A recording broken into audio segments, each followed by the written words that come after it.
Hello mga ka-idol, kumusta ang lahat? Kumusta yung ginagawa nyo araw-araw? Tuloy-tuloy nyo lang yan. At dahil sa dulo nyan, ay nag-aabang ng kagandahan o kaginhawaan.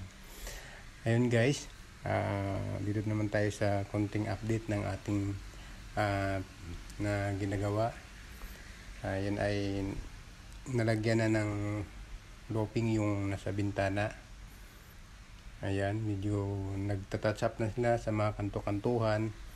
At meron kasing mga naka-outline, meron din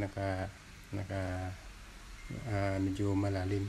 Pero dapat dagdagan para ma-level siya.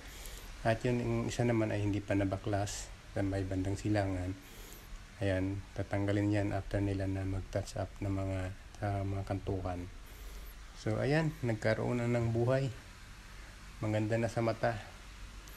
Hindi na nakasagabal yung maraming nakaabang na mga kahoy na kanilang pinupormas. So malinis na, medyo natanggal na nila lahat. May makunti pang natira pero mamaya tatanggalin na rin nila yan. So meron na rin bakas na ginagawa nila, may nakikita na. Ayan, medyo nabakuran na lang din nila yan, tapos na medyo na lang nila yan, tatanggalin yung mga nakausling, yung pinagdaanan ba ng ng welding, tatanggalin nila para magpantay, para hindi walang nakausling matutulis, kasi delikado kapag may makausling matulis. Ayan, may abang na rin sa ilaw yung sa taas ng bintana. Ayan, napaikot na, nagkaroon na ng ng linaw sa ating pinagawa. Ayan, pati sa loob na finish na rin yan.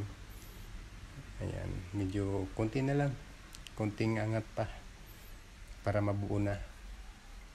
Ayan mga ka-idol, medyo mag-align na lang yan sila sa toilet, no, pupunta doon, may butas naman yun.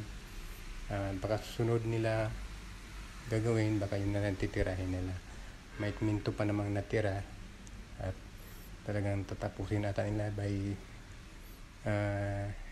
this month, June 1. Yan, baka sa katapusan tapos na. Thank you for watching.